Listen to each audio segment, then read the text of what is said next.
Have you ever reacted in a way you regretted, maybe snapping at someone, shutting down, or going into fix it mode before you even realized what was happening?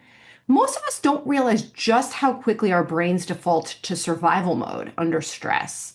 This week, I talked with Mitch Weisburgh, educator, author, and founder of MindShifting with Mitch, about what's happening in our brains when we feel triggered and what we can do about it. Mitch shares insights from decades of work in education, psychology, and neuroscience to help us better understand the tug of war between the reactive and resourceful parts of the brain.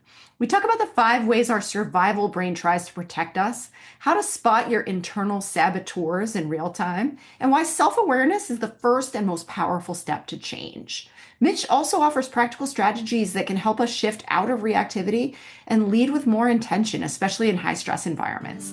Thank you so much, as always, for listening. Welcome to the Impostor Syndrome Files. My name is Kim Meninger, and as an executive coach and former high-tech leader, my personal mission is to help professionals overcome imposter syndrome so that you can advance your career with confidence. Each week, I interview a new guest who brings a powerful perspective to this conversation, including personal stories, best practices, and new insights. The more we talk about this issue, the more we destigmatize imposter syndrome, recognize that we're not alone, and empower ourselves to access the tools and resources that can help us and those around us. Thank you so much for listening and for sharing with others you think would benefit from this conversation.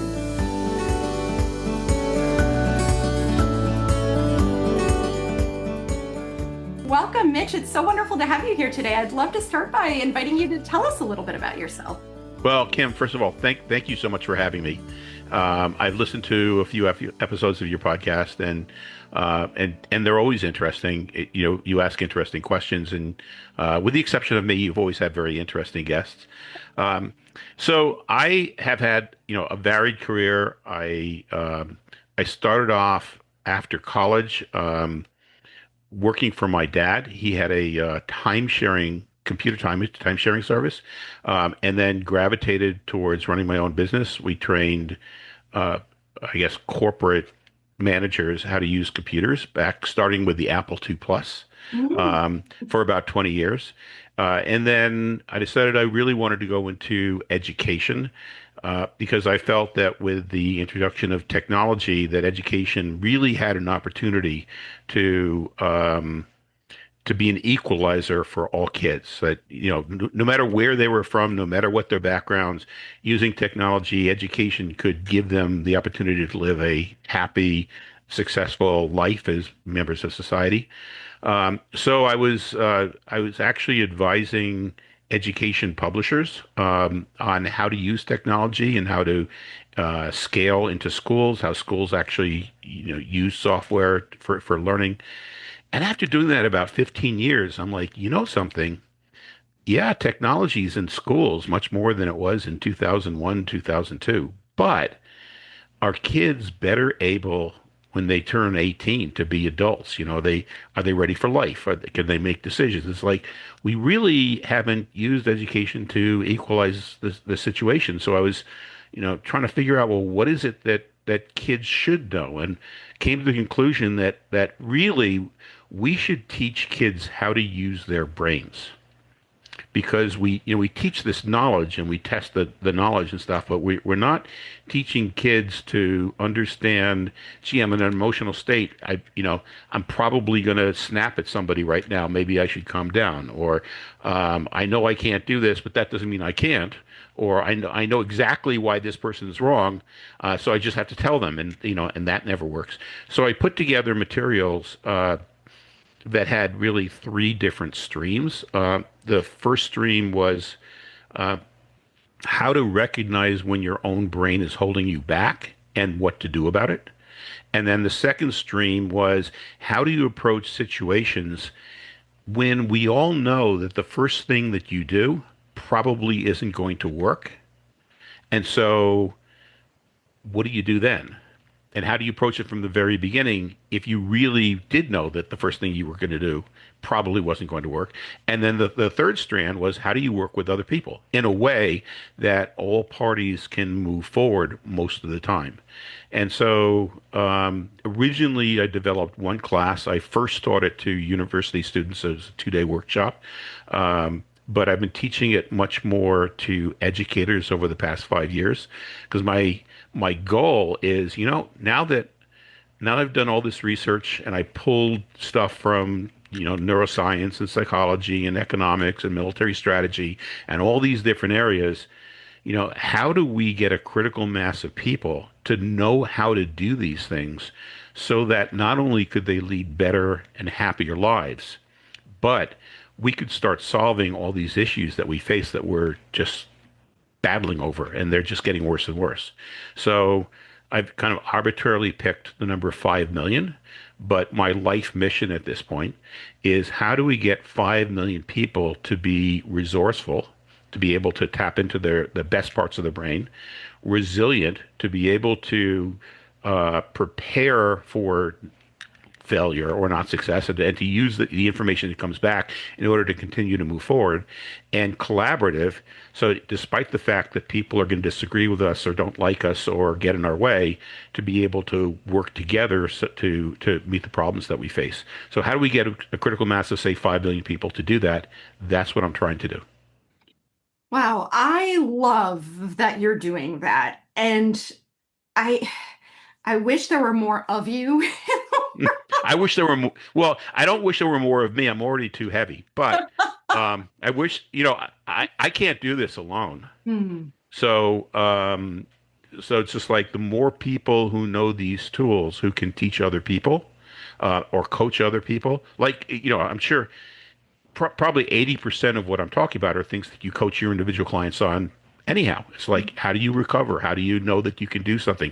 How do you develop the self-confidence? How do you work with others? Those are the things that you're coaching people. Yeah, and what I love about what you're saying too is that it acknowledges that you can have all the technical skills in the world, but if you don't know how to manage yourself or you manage yourself in relationship to others, you're not going to be as effective as you could be. You're not going to be as confident as you could be. It will hold you back. And I've always, kind of disliked the term soft skills, Oh, right? I hate that term. I feel like, what we're talking about, others might consider soft skills, but I feel like, especially in this age where things are changing so quickly and people are under tremendous stress in so many Mhm. areas of their lives, that having technical skills just isn't enough. No, in Finland, they call these transversal skills. Mm. They're the skills that underlie all the other things that we do.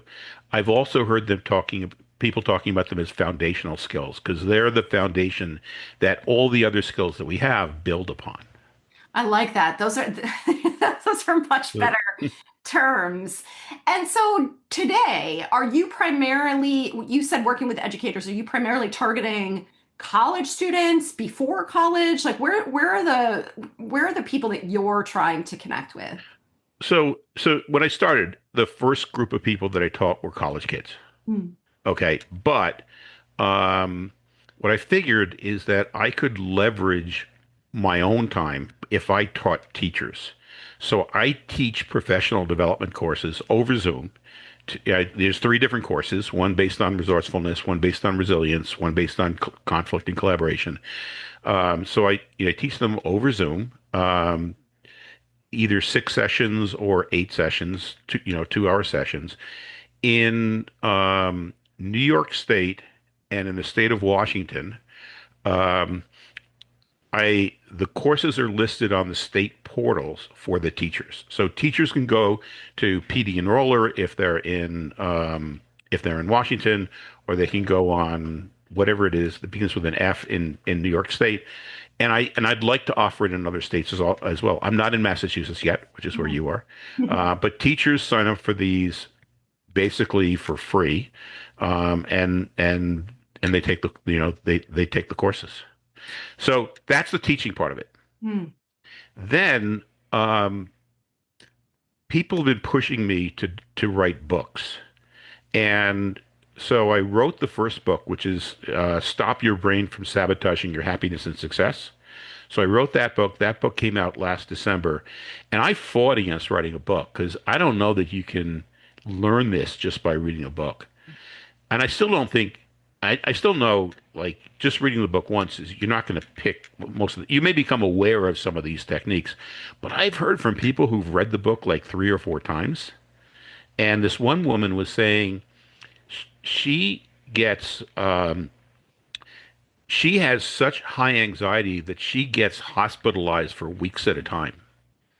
And now that she's read the book 3 times and worked out some of the exercises, first of all, she understands what her therapists were saying to her, so she Mm. can understand them much better. Second, she can recognize in herself when she's starting to get anxious, and she can use some of the techniques to calm it down. And if that doesn't calm it down, she can talk to her therapist early before she gets to the point she was hospitalized. And it's like, wow, something you can, if you put the work in, learn this from a book. But you're going to learn it faster and easier if, let's say, oh, I can call Kim Manager and I can get one-on-one coaching from her. And so, somebody calling you up, they're going to get that a lot faster than they are trying to learn it just from a book. So anyhow, so that's the first book. And then the second book, the one on conflict and collaboration, is coming out in just a couple weeks. Um, and that's actually volume 3. And everybody has said, Mitch, you can't call it volume 3. It's the second book. Okay. But it's like, no, because the first course is the resourceful one. The second course is the resilient one. The third course is the conflict one. This, this corresponds to the third course. And so I have volume 1. Volume 3 will be out in a week or two. Um, that's the way it goes. And volume 2 will be out next, in a year. I love that. uh, so, can you talk a little bit about what you see as kind of the core experience or I don't know, brain function, right? That sort of gets in the way. I know you and I talked a little Right. bit before hitting record about the fight, flight, freeze response. I think everyone thinks they understand that, but I'm not sure that everyone fully appreciates what's happening. Right. So that explanation it takes a while. And whatever explanation I give, whether it's in the course or it's in the book or even hear it and we're talking, understand this is an oversimplification because the brain is probably the most complex organism in the universe. So the way I explain it is the human brain really has 2 different parts. You could call it lower order and higher order. You could call it limbic system versus prefrontal cortex. You could call it your survival brain versus your resourceful brain. So, those are all different terms, but your limbic brain or your survival brain, your lizard brain, that was the among the first parts of the brain to develop, and that part of the brain was developed so that the organism could survive. And if you think about it, when something occurs, the organism has to really quickly, before it gets all the information that could theoretically be available, make decisions or anything else, really quickly it has to do something to protect itself. Otherwise, it's going to die. And so that part of the organism comes to something in like hundredths of a second. It wakes up, there's a stimulus, you see something, you feel something, you hear something. That stimulus comes in, and within 2/100ths of a second, your limbic parts of the brain is thinking, is this a danger? And it's primed to look for danger.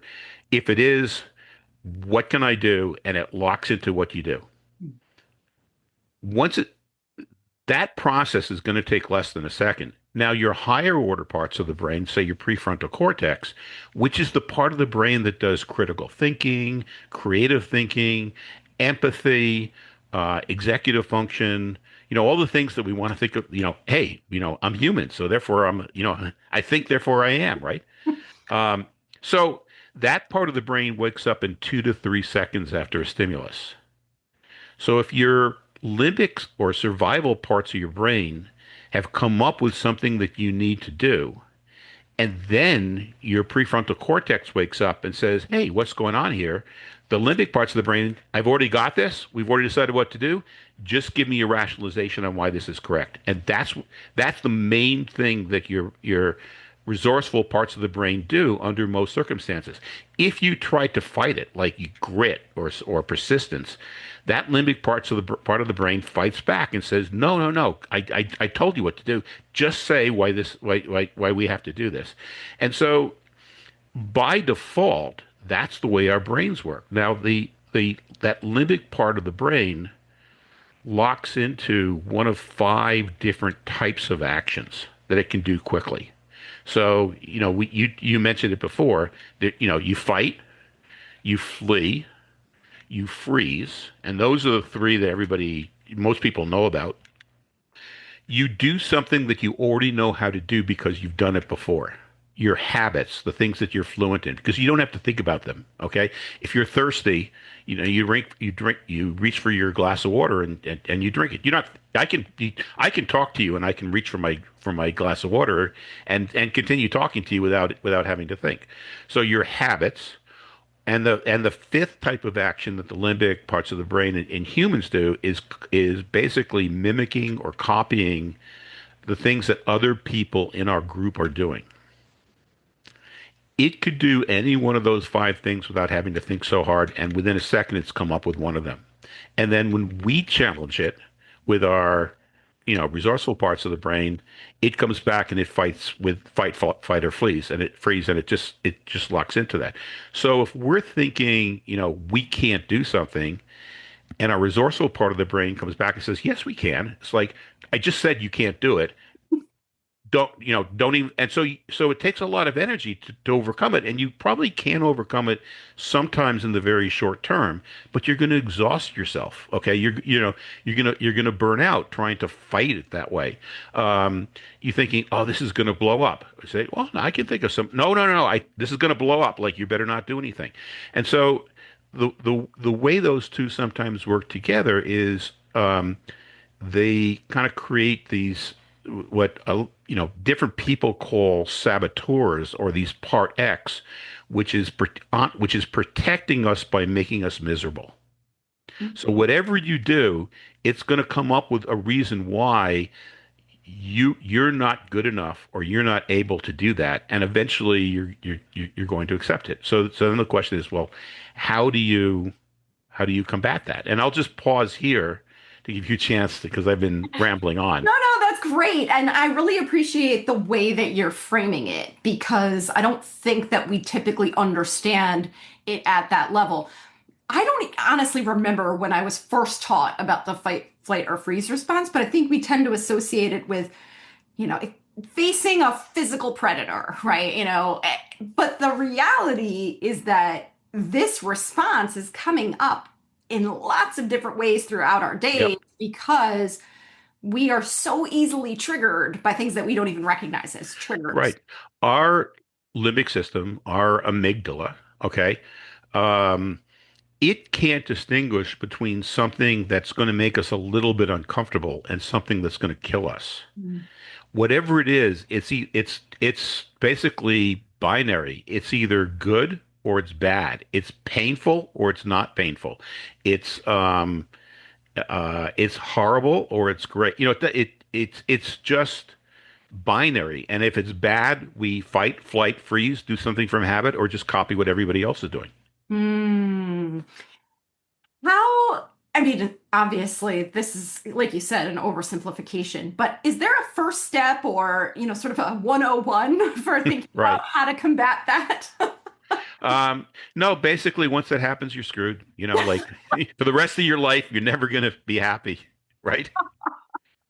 So, yeah, um, we're all human, so we all do this, okay? And whether you're male, whether you're female, whether you're old, whether you're young, it doesn't make any difference. This is part of being human, okay? The first step to overcoming it is to become aware of what's happening in your brain. Like, "Oh my gosh, these are my saboteurs. This is my part X."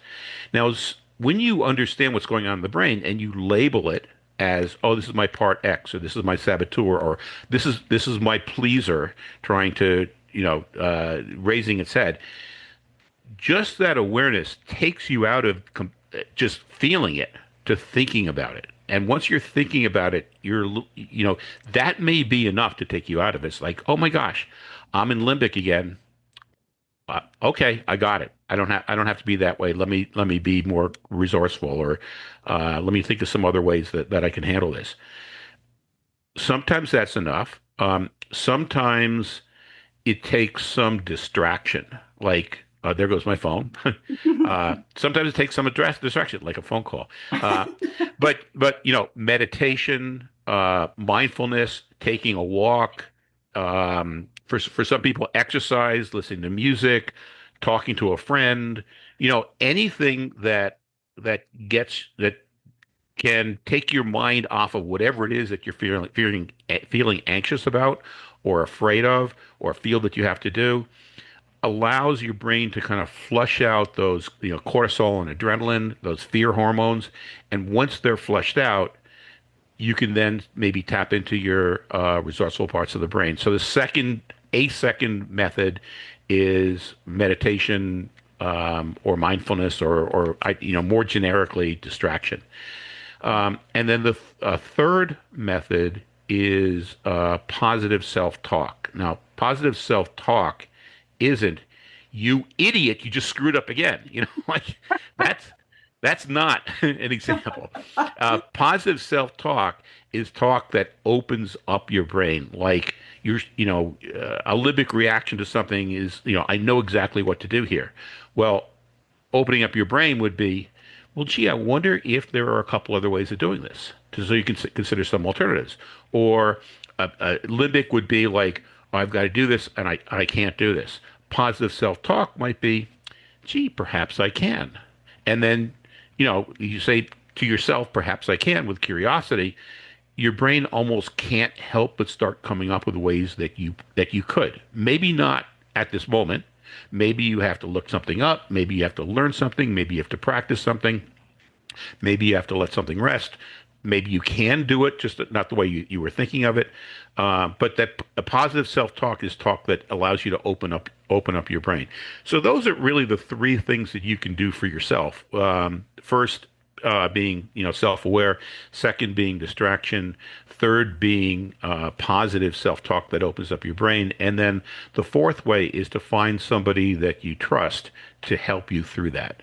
And so that person is basically being your co-regulator. And so that person may be the one that says, Kim, I can see you look a little bit upset right now. Do you think this might be your limbic brain?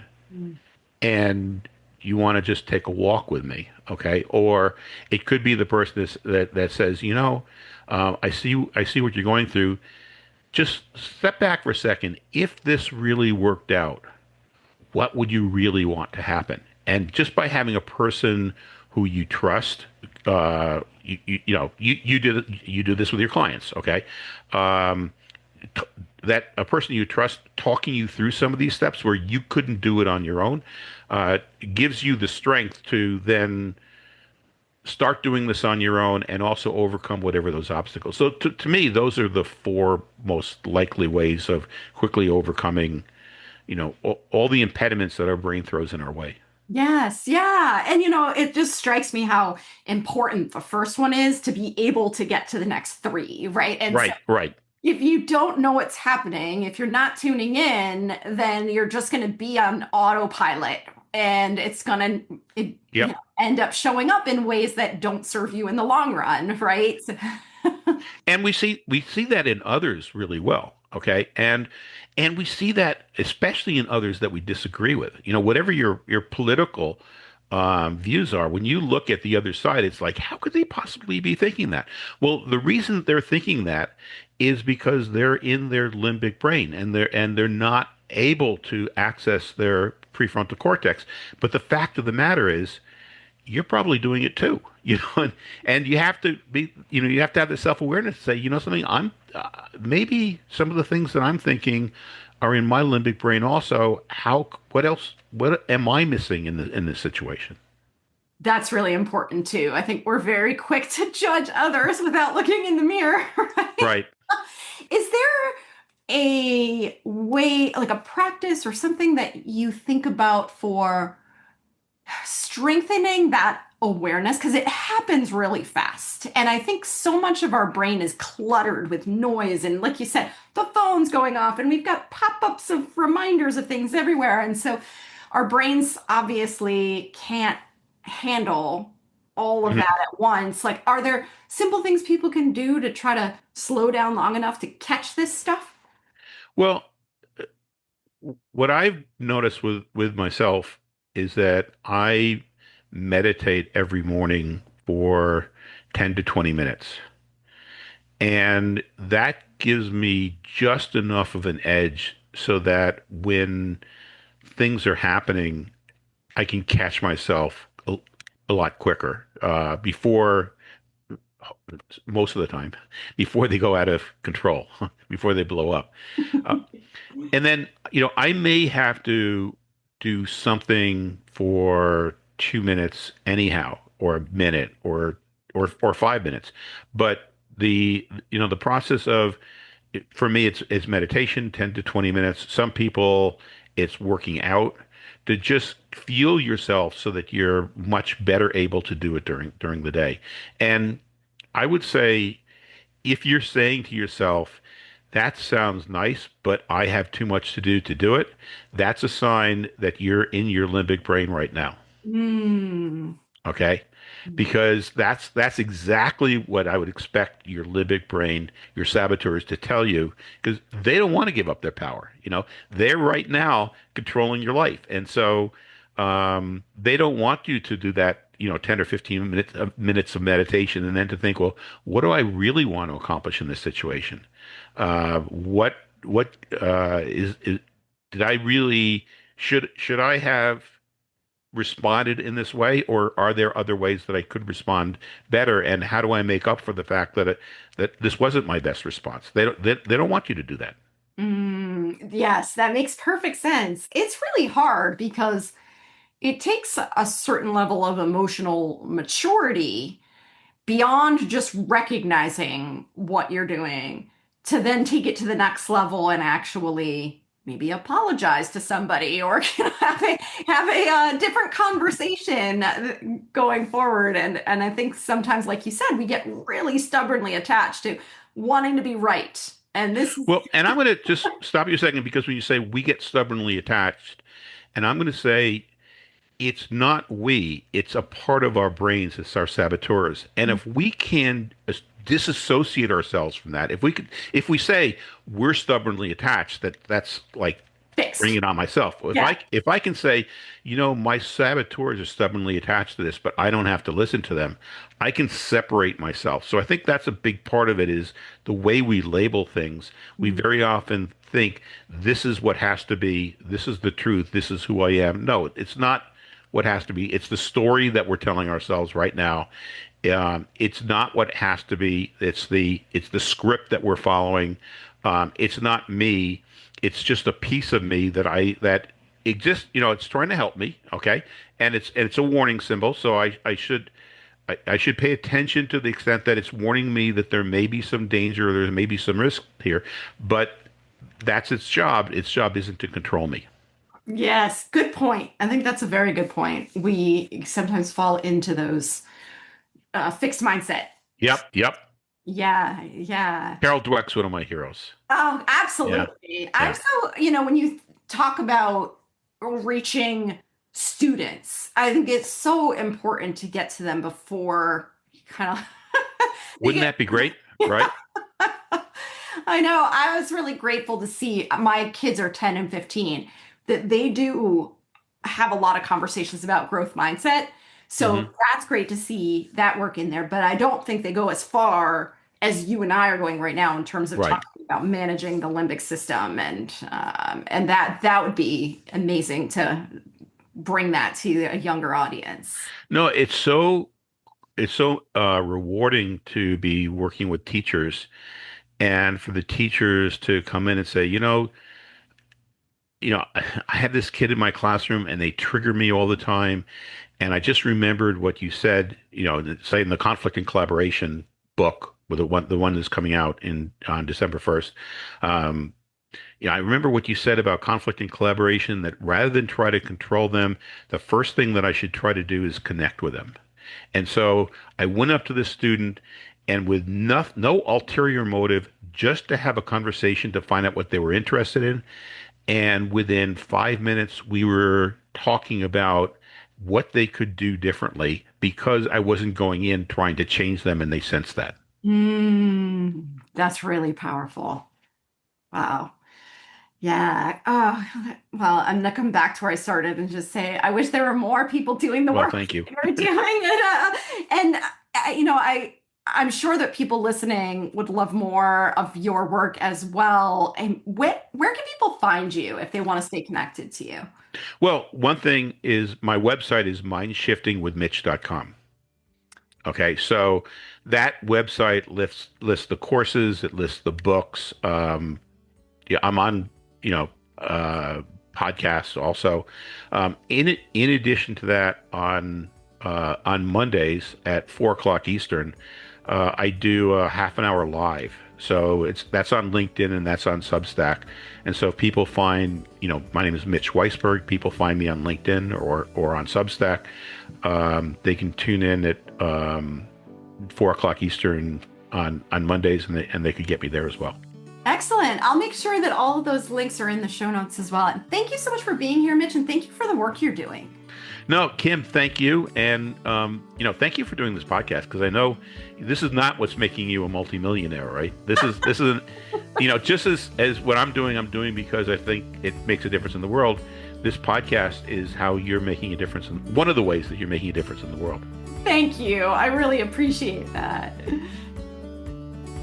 Thanks so much for listening to the Impostor Syndrome Files. If you would like to continue this conversation in a safe and trusted space, I would love for you to join my virtual discussion group every Thursday at 12 p.m. Eastern. For the past several years, the group has been limited to women, but it is now open, regardless of gender, to anyone who is interested in exploring and troubleshooting common workplace challenges, building better awareness of ourselves and others, and becoming more inclusive allies at work. Check out the show notes for more info on how to find us, and please join us next week for another episode of the Impostor Syndrome Files.